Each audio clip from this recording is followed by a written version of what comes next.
pettiest narrative. Fellas, what's your take?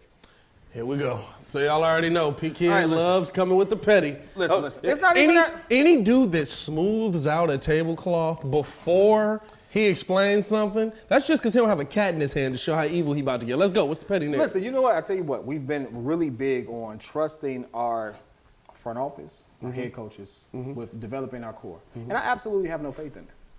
Why? And we talked about this on the show a couple of times. We talked about this on the live. There's no proof that it can be done. Matt Nagy has come into here on a hope and prayer that he's this offensive guru, and he has yet to give me a consistent game over 21 points. In fact, when's the last time we had more than 18? Besides yesterday. You see how far you got to think back? No, just last season. Last season when? When we won like 6 games in a row. It's Cliff Notes. I'll listen to it later. Like at this point, if we have a game over 21 points, it's because our defense did something spectacular. Yes. It has nothing to do with our offense. Yes. Why? You can't tell me it's because of our quarterback, because we also have a run game. David Montgomery just didn't show up today. He didn't just show up in the last 2 games. He's been there. I would add this caveat. Tariq Cohen absolutely had a much better showing than he did at one point. And guess what? We didn't even use him. I would add this caveat to it. David Montgomery's running very different than he was in the first 6 last year before injury. Yeah, because he watched Cordell Patterson hit them holes and was like, oh, that's what they want. Hey, guess what? He looked real good when Bill Lazor called them plays for him. I still don't believe Bill Lazor called them plays. I believe he did. That's not even a hot take on my part. I still don't believe it. Because you want to know how? You want to know how I know what they did? Because Matt Nagy said, I'm taking over play calling again. Listen. Toward the end of the season. Listen. And guess what? The plays all absolutely look different. They asked Bill about it in the middle. And Bill was just like, they was like, Bill, you calling plays? Bill was absolutely in a position where he says, if he says yes and then we have success, Matt Nagy's ego is going to cut him. Right? So at this point, here's the thing. I feel sorry for Justin Fields for this simple fact. He doesn't have the right person at the helm to make sure that he has a good career. He just doesn't. We give Matt Nagy all this credit for picking and scouting Mahomes, but we don't really realize that Mahomes took off after he left. We don't give him we give Matt Nagy way more credit than we give when we give Andy Reid really nothing. Like Pat Mahomes took off under Andy Reid. You're Bears fans. Bears fans. No, don't say it like it's the nation. Oh, Bears fans. Hey, listen, KC fans don't even mention Matt Nagy's name. Yeah, actually, they laugh about it. They laugh about it. Right? So guess what? What was he, the water boy? Right? Not even worry about it, right? So here's the thing. My narrative on this whole thing is this. We give him way too much credit. Am I happy that he's getting his coin, that he has an opportunity to show? Listen, in this country, that's what it's all about. I absolutely love someone going out for theirs and trying to make a name for himself. But I'd rather you be my neighbor than my football Guess coach. what? He's not good at it. Yeah. He's just not good. And all the people that we've allowed to learn on the job, between the two that we keep saying that we need to fire, Ryan Pace absolutely has shown that he's actually learning on the job. Matt Nagy's gotten worse. Matt Nagy has absolutely gotten worse. And the only thing that's actually saving him right now is the simple fact that we got Justin Fields. And guess what? He's butchering that.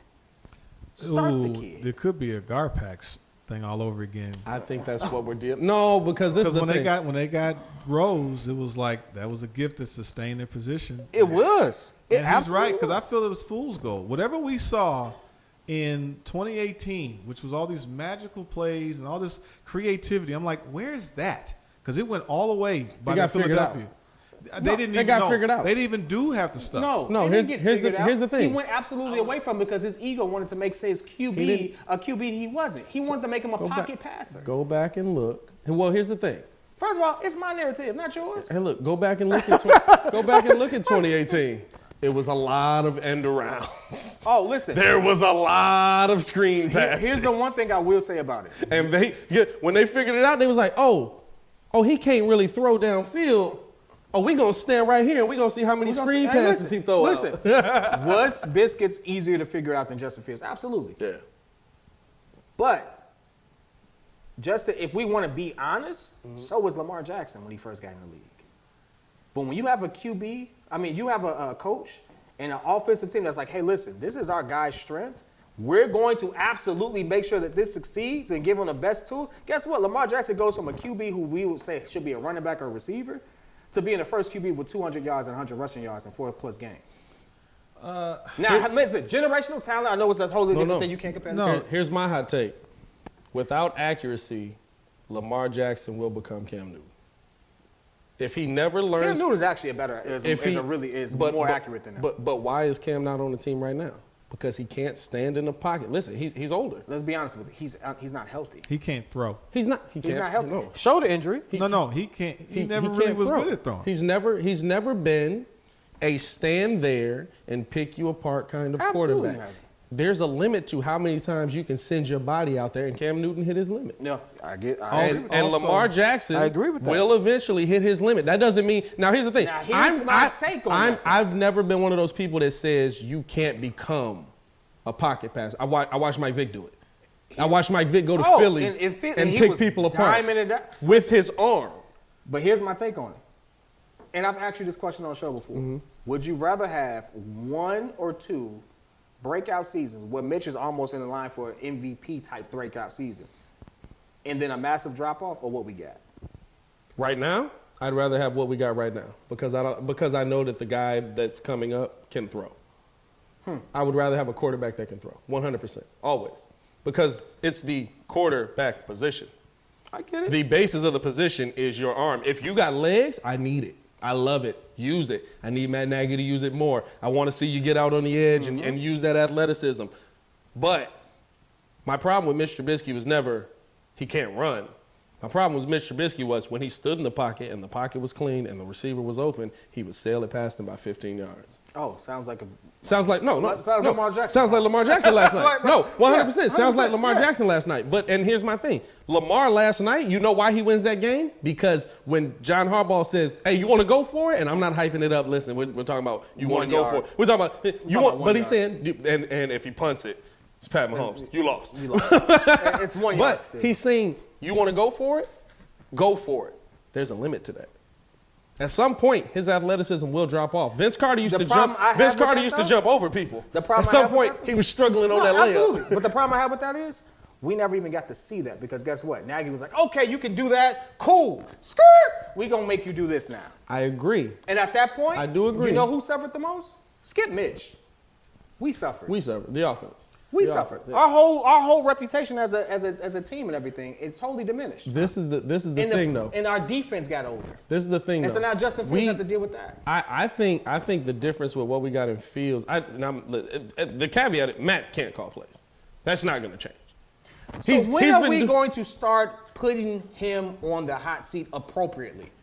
Because it's too many issues with this team that are absolutely attributed to him. It's not Pace. It's going to be, it's going to be when Justin stops improving. A-Rob to you is worth $18 million. Okay, I can debate that. But guess what? If we don't have the proper schemes, we'll never find out.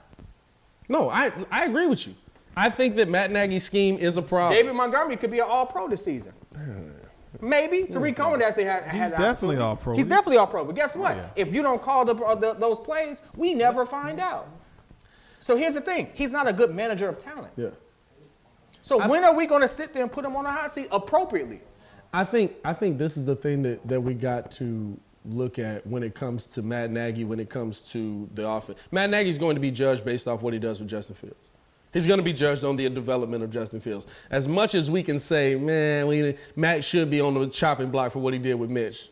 Mitch wasn't his guy. He threw him under the bus. We all saw that. Okay, so now he has his guy. And we're already complaining about him doing it. Yes, agreed. I agree. It's only week 2, and we're still wondering, well, dude, what the hell are you doing? Why aren't you? What are we doing? When he comes back today with the PR guy to say, hey, he should start. What are we doing? I just wanted to say real quick, the only reason why Kansas City wasn't really tripping on losing Matt Nagy is because they had Eric Bieniemy. I will say that. So that is worth something. It's also worth noting this. Everyone that you just named, Eric Bieniemy, Andy Reid, this is better than Matt Nagy. This is better than Matt Nagy. This is the thing, too. Listen, we got the short end of the stick, and then we hailed him as this offensive guru. You ain't an offensive crap. You ain't an offensive nothing. Guess what? You were the lackey that sat there and held the notebook and the Denny's menu, who actually just sat there and said, I can do that, and you can't do it. But here's the problem that it all goes back to. It's like he said about having a Garpax type thing.